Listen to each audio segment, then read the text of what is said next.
Hi guys! Dito tayo sa ating backyard garden. And may nakita na ako ng mga tomatoes na ready to be picked. Naghintay lang ako ng ilang days kasi feeling ko gusto ko ng mas maraming batch na tomatoes pa yung mahinog.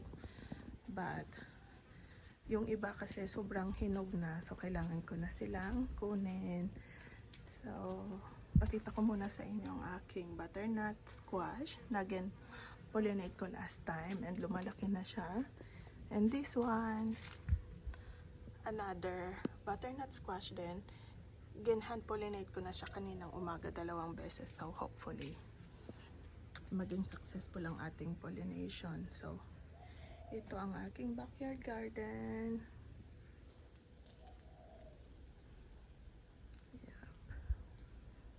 Ganda ng weather today. Look at my 2 sunflower over there. Tingnan muna natin, sobrang ganda nito. Yep.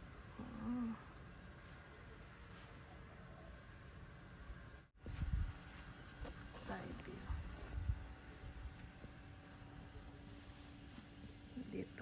Dito lang ako nagtanim along the fence dahil nagre-rent lang kami sa property na to. So, nagpaalam ako ng mag-put up ng garden.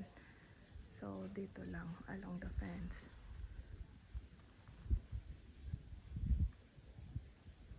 Mga laruan ng mga bata.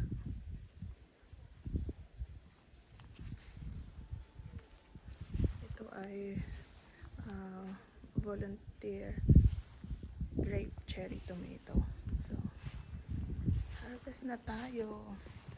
Binabalot ko sila ng net kasi last year meron kumakain sa kanila. So, just to be sure na ako ang una makaharvest, binalot ko talaga sila sa net. But look at this. Ganda. Ganda ng shape ng kamatis na to. Itong kamatis na to, hindi ko actually alam ang pangalan, but look. Very prolific siya. Dami niyang bunga.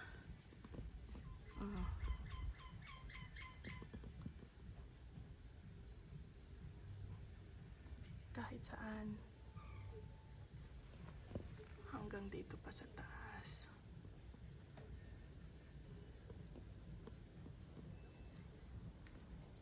So, hanggang dyan lang siya sa level ng fence na yan.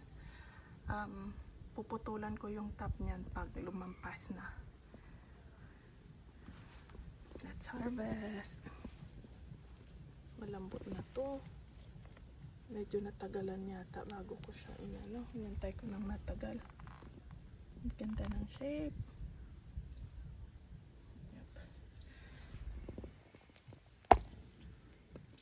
Not sure kung ito din. Medyo orange pa siya eh. Pero, pwede na. Kunin ko na din to.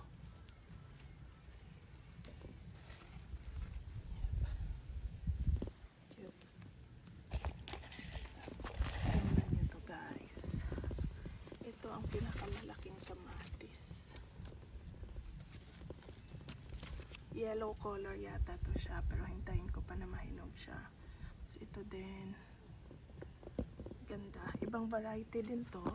At ito pa. Tingnan nyo, ang dami niyang kumpul-kumpul.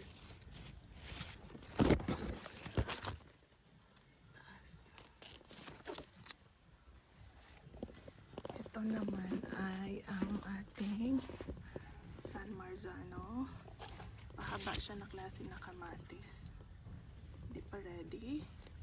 Ito ay ang ating regular na tomato. Tigerella. Sweetie. At ito ay ang harvestin natin sunod. Ito ay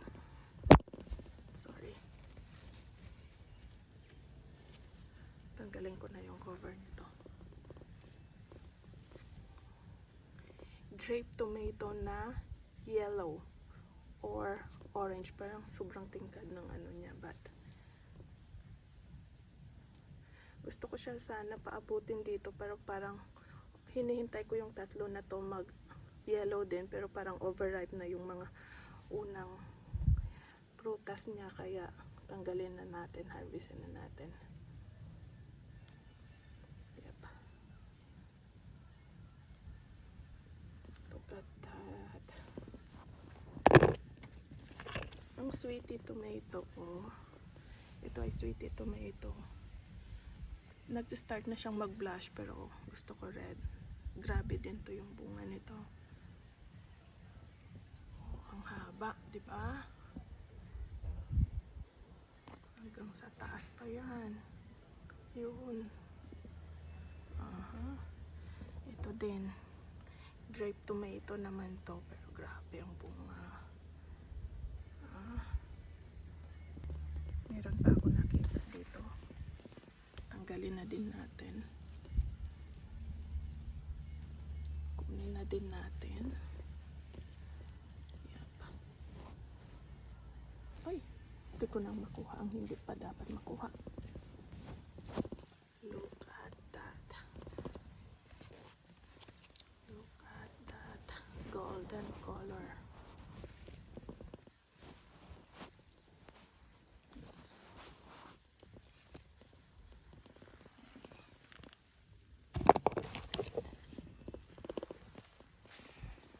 Ang next natin kunin ay naandun. May nakita akong red na grape tomato dyan.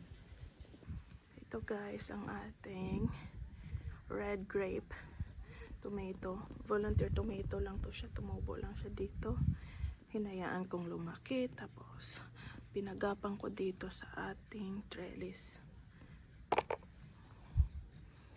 Buksan natin to.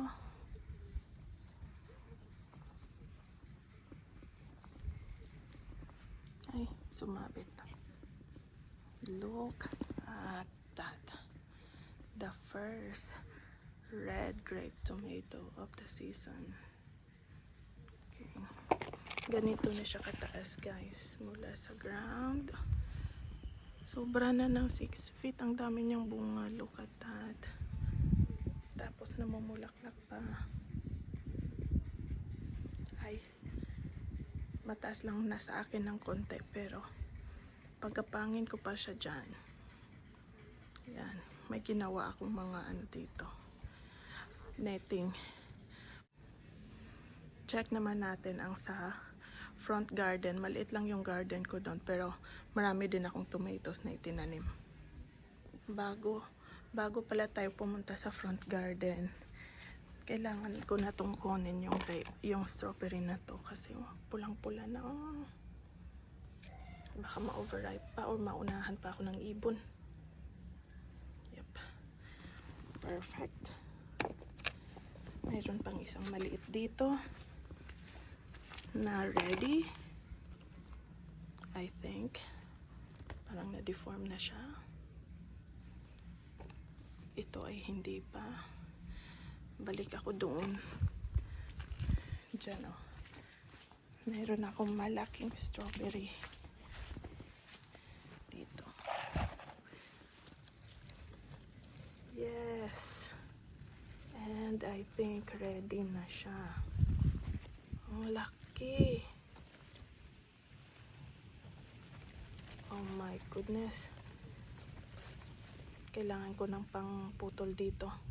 Hindi ko kayang putulin lang ng ano ko, daliri ko. Oops, pwede pala. Ang laki guys. Tingnan nyo naman, parang kamatis na siya kalaki. Oh. Let's go. Let's go to the front garden. Dito naman ay mostly cherry tomato, iba't ibang klase ng cherry tomato. May nasali lang akong Roma at isang yung parang tomato din, yung normal tomato na pangluto. So harvestin na din natin to. Ilang araw na tong ready. Sobrang yellow niya na. Iwan ko lang yung isa dyan. So, ito ay grape tomato na yellow color. Ito ay San Marzano.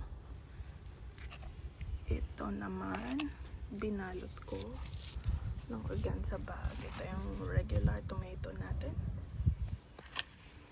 Dito ay ang cherry tomato na round. Pero medyo malaki lang siya ng konti. Parang medium size niya. And itong inaabang-abangan ko na kamatis. This is the yellow pear tomato. Tingnan nyo yung shape niya. Yellow pear tomato. Meron na dito sa baba. Hinihintay ko lang na magdilaw. Ito din. Ganda ng shape. But, dito tayo. Cutie. Hintayin ko to na magpula lahat. Yes. Good. Alright guys, that's it. Ito lahat ang ating tomato harvest. This is the start na of our fresh tomato harvest.